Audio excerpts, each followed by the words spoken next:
Got the Tracker 44 Magnum out today, and I got a little curious. I have some soft points, some hollows that are a little bit different, and then an actual hollow point, all in 44 Magnum.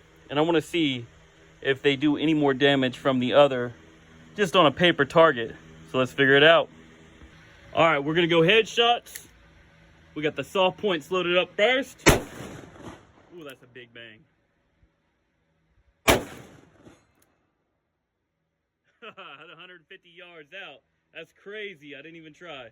All right, now we got those hollow points. Another hollow point. Man, those make a big impact. Now we're going to go for the right of the head with a big hollow point. And that's all. Look at those rounds in there. Beautiful.